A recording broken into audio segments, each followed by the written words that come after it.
So today we're going to be talking about listening.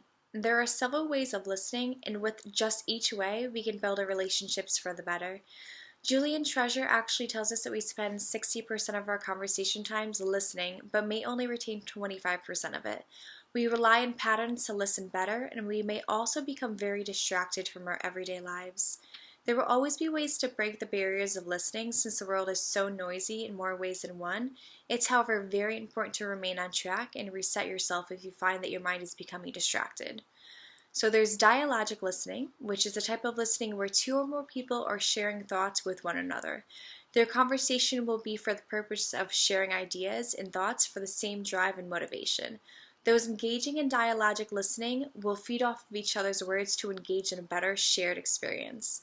Just like the book's examples, we see this type of listening used in grouped projects.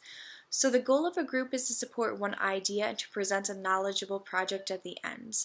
Those participating will listen to one another and feed off of each other's words. This type of listening is great when everyone is working towards the same goal and wants to accomplish something together. This type of listening may not be productive if everyone is not speaking up. If the members don't agree with the conversation, they should make sure to express that and don't just agree along for the sake of getting along. It's still important to be yourself.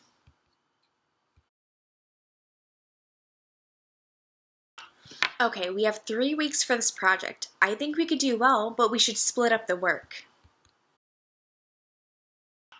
I agree, we can easily take the different parts of this project and combine them afterwards. Great, I think we should write about Civil War. This was very historical and we could find a lot of information on it. Sounds like we're going to get an A. I'm happy we'll have a lot of resources for this project.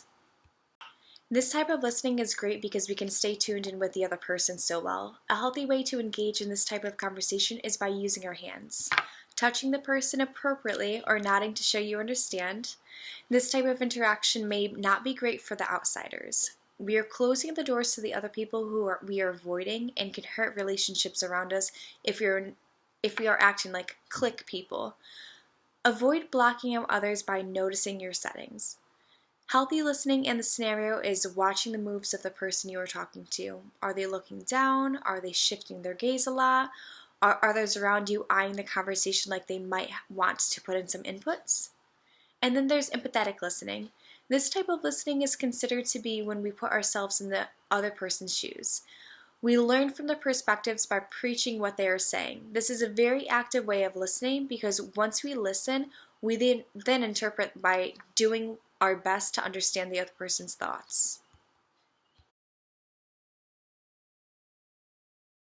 I understand why our mayor is for more taxes, our roads are in terrible condition, and our schools need air conditioning. He's right, we can't fix these issues without money. Taxing the whole town is beneficial because we only need a little from each person to contribute to a better city.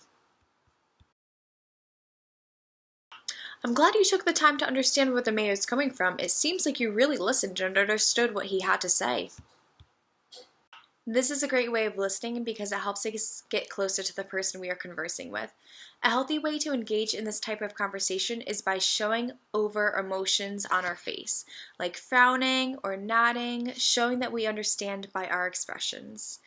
And this type of conversation can be harmful because we may sympathize someone too much or catch their emotions, like become depressed because they act depressed, or even sympathize the wrong person, like a scam artist. Avoid over-empathizing by taking a step back and asking better questions in the conversation.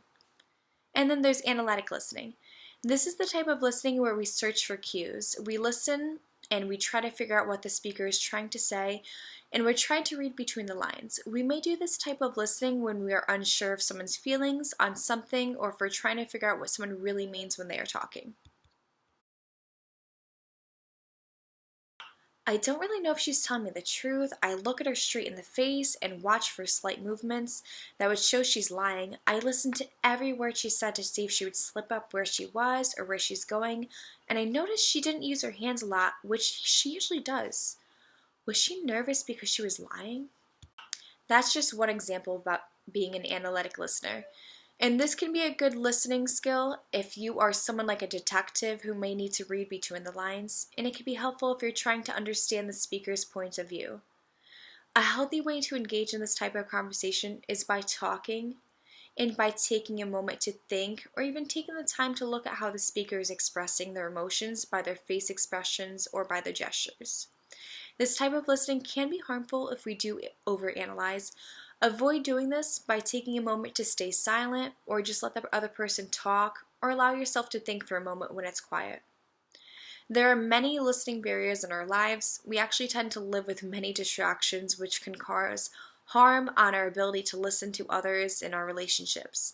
One distraction is our phones. This physical distraction causes so much frustration. It's really easy for someone to get distracted by their phone going off and the juicy noise they may be receiving. And then another distraction a lot of us deal with may be heartbreak. This psychological issue may refrain us from listening or performing our best in a conversation. When we are sad and when we're frustrated, our minds go blank and we become too hyped up in every issue and block the ability to allow the engagement of conversation. We must allow ourselves to have effective listening where we are actively listening to the sounds and words someone is making.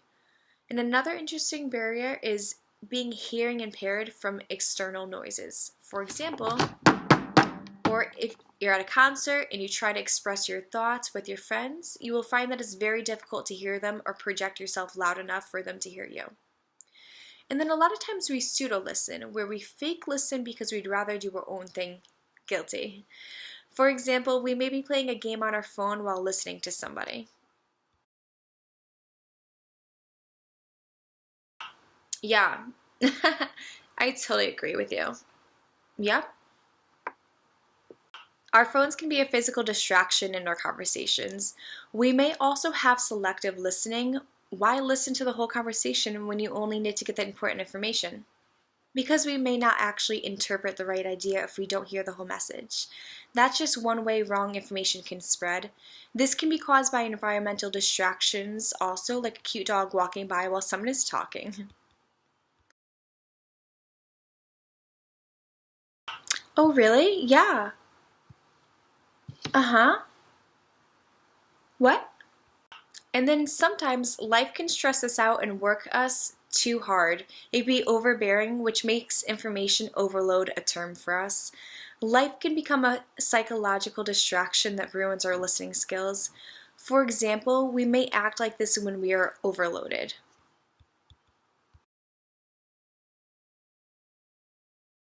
Oh, yeah? Hmm. Oh, yep. When our brains gather too much information in a short period, it will almost be impossible to stay attentive to more. We also may ambush someone when they're talking because we're frustrated with them, or we may cut them off or naysay their comments because we don't want to listen to them. Or something I'm very guilty of, rushing someone because we just don't have the time to hear everything. Are you one of those people that's impatient with people who ramble on during conversations or jump ahead or finish their thoughts for them? We may think it's just getting to the point, but we must remember that a point doesn't have a meaning without its story. So how do we stay distracted free? Treasure suggests to use the acronym RASA, meaning to receive, appreciate, summarize, ask. This is a great way, an easy way to remember to listen. If we can remember the suggestion, it can make for better conversations. Also, for a lot of us, just put your phones down. And if you're in a professional setting, put your phone on silent. Try to keep all your distractions away. So if you know you're a person who will try to write or draw or bite their pen in a conversation, keep your pen away from you.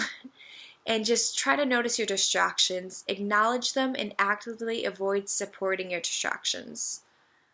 So we should just try not to multitask while working with others. And as Chapter 5 states, recent research shows that people are less likely to be able to multitask effectively and efficiently than previously thought.